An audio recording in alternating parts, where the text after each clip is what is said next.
जीवन में बनी के न जाने के रूप में जाओ, कभी अपनो बेटा बनी के जाओ, प्रारब्ध जो कि कभी कभी शत्रु बनी के पुत्र का रूप में जाए। तो राजा जितना धर्मात्मा हो, बेटा उतना नास्तिक, और इतना नास्तिक हो कि अपने पिताजी स्वयं राज सिंहासन से निकले ना, स्वयं अपने आप राज सिंहासन पर बैठे।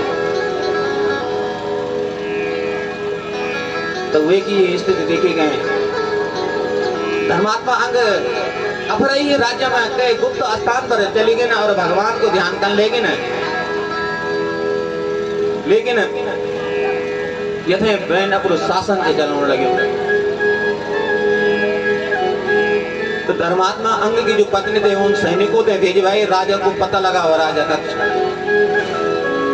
अब राजा तो अपने राज्य में तो छुपे हो, लेकिन सैनिक राज्य से बाहर से ढूंढने लगे। और हमारा जीवन में भी ये नहीं होता, भगवान तो हमारा हृदय में चले, लेकिन हम बाहर से ढूंढने लगे तक मिल रहा।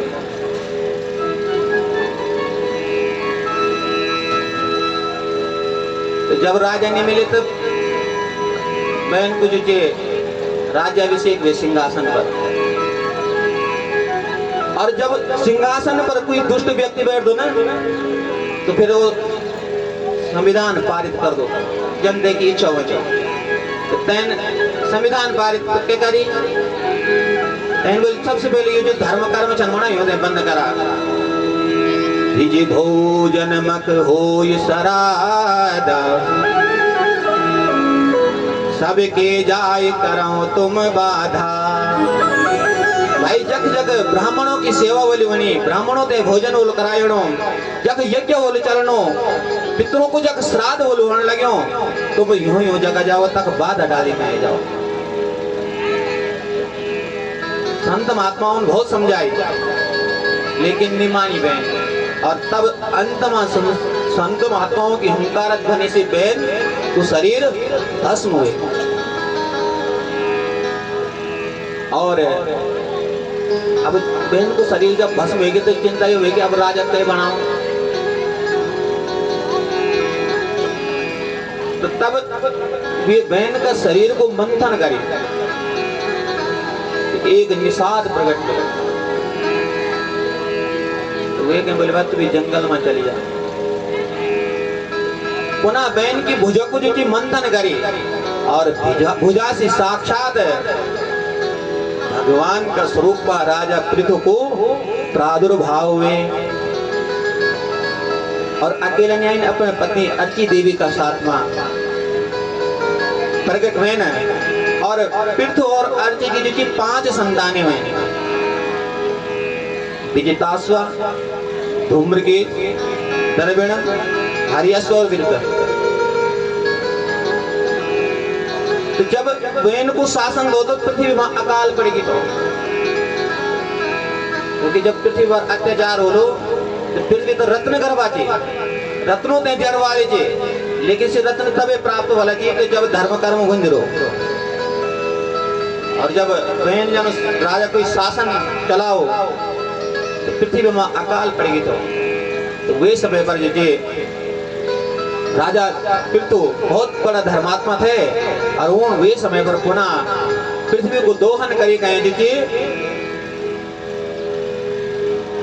पृथ्वी को दोहन करी गए, नगर ग्रामीणों की व्यवस्था बनाई, और अपने राज्य में समस्त प्रजाओं को सुख प्रदान करी। और समय समय पर जो ज्ञान दिन रहना भाई देखा जो प्रजा से करते लियो चाहिए, लेकिन ते का बदला में प्रजा ते सुख नहीं दियो तो वो राजा पाप को अधिकारी हो। और यूं के वंश में अगाड़ी चली के प्राचीन बरी में, प्राचीन बरी भी बहुत धर्मात्मा थे, बड़ा बड़ा यज्ञ करते थे, लेकिन यज्ञ में एक गलती करते थे, पशु की बलि देना थे। तब नारद जी आई, नारद जी ने समझाए राजा, बोले राजा धर्म कर्म तो करने लगे लेकिन पशुओं की बलि देने लगे। तो पुरंजनोपाख्यान सुने कहीं, प्राचीन भरी को कल्याण करी। और यूं प्राचीन भरी कहीं वंश में अगाड़ी चले के प्रचेता गण, जो प्रचेता गणों थे भी नारद जी ने दिव्य उपदेश दिए। और चतुर्थ स्कंद दे क्यों विश्राम, और पंचम स्कंद मां जो मनु महाराज जी का दूसरा बेटा था। तो कौन क्या तो माताओं बताओ, अभी तो बताए नहीं शुरू में।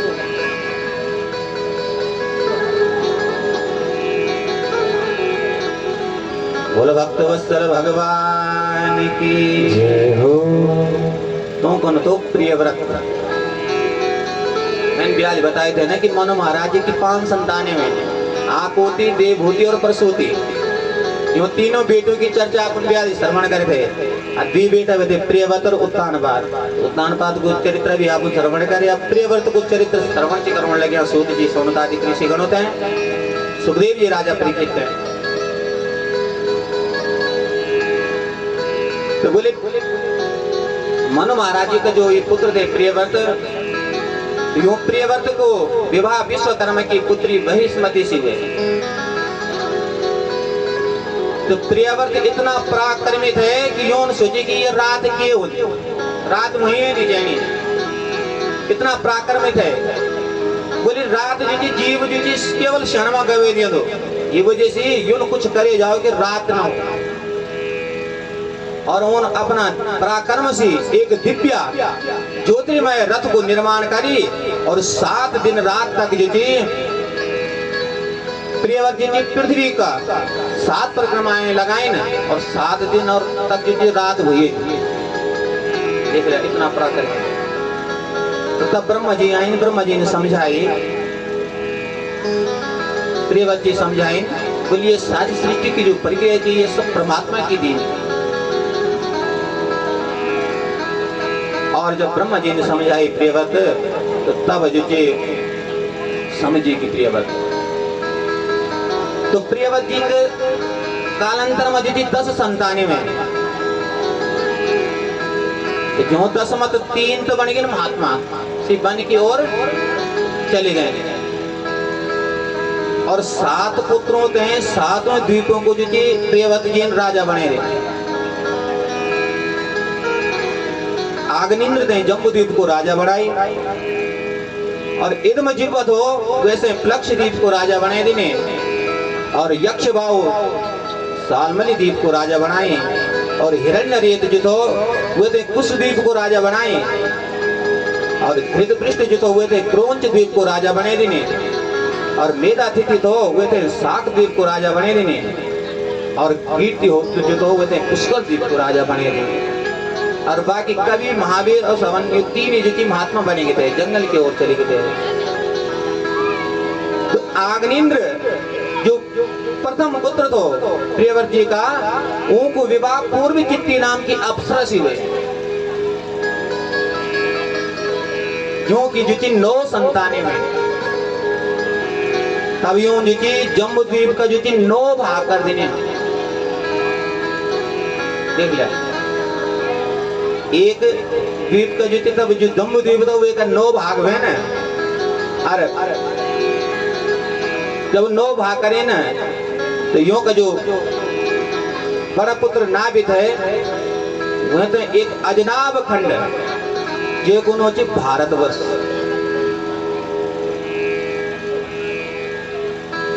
7 द्वीप अलग अलग छे। वही 7 द्वीपों में भी आग्निंद्र हो वे जम्बूद्वीप का 9 खंड करे ना, वे 9 खंड में जो अपने जो ज्येष्ठ पुत्र नाभित हो वे थे अजनाब खंड को राजा बने देने, जो ये अजनाब खंड को नोचे भारतवर्ष। और नाभि जी को विवाह तब मेरु देवी का साथ में हुए। नाभि बड़ा ब्राह्मण भक्त थे, लेकिन नाभि का घर में कोई संतान न थे। तो जब संतान नहीं थे तो नाभि ने जो पुत्रेष्ट यज्ञ कराए, और जब पुत्रेष्ट यज्ञ करे तो स्वयं भगवान प्रकट हुए, और नाभि भगवान से देखी के प्रसन्न हुए। तो ब्राह्मण बोले भाई अब आप भगवान से मांगा बरता। तो नाभि का वास्ता भगवान बर मांगना के बोली अपना कुलगुरु पर, अपना पुरोहितों पर विश्वास से राजो कि हमारे जो पुरोहित छन योन हमारो हित ही हित कन, ये हमारा वास्ता गलत नहीं सोच रहे। जे में मेरो हित होलो योन ये वरदान मांगने भगवान से, ये विश्वास करेंगे अपना पुरोहित जी का वास्ता बोले कि आप ही मांगा भगवान से।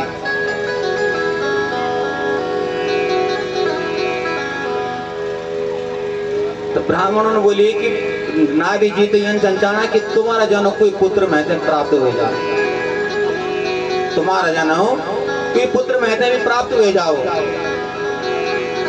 भगवान बोले भाई देख मेरे जन तो कोई हो नहीं सकता, यहाँ को मतलब ये कि मैं तेरे पुत्र बनी गया पड़ा। और तब जी भगवान वरदान दिन की मैं जी तेरा घर में तेरे पुत्र बने गए हो।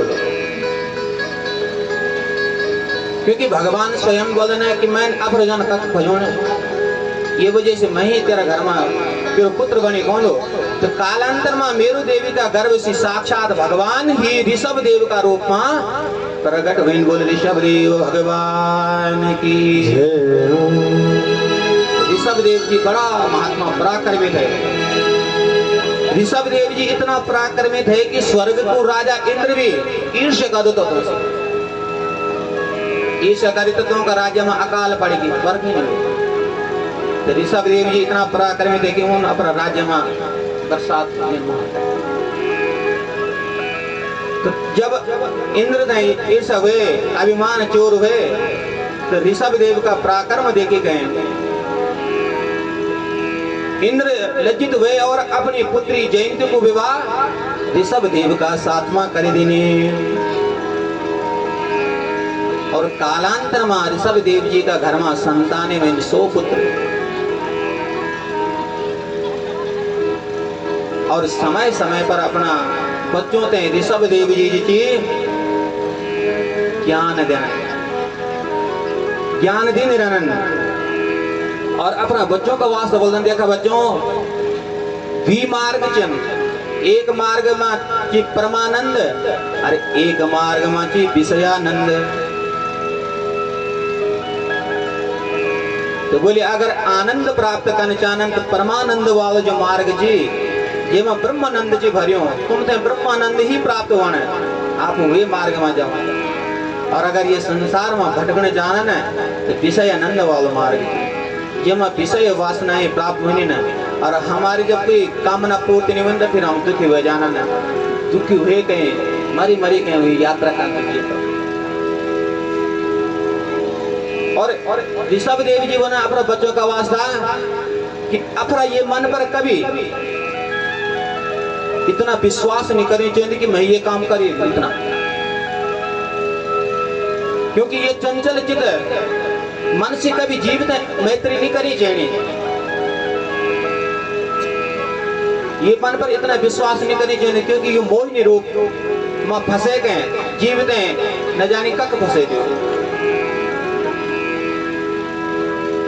और ये न फंसे दो कि जो हमारा जीवन में पुण्य अर्जित चन करे संचय करे से 1 सेकंड में समाप्त हो जाए।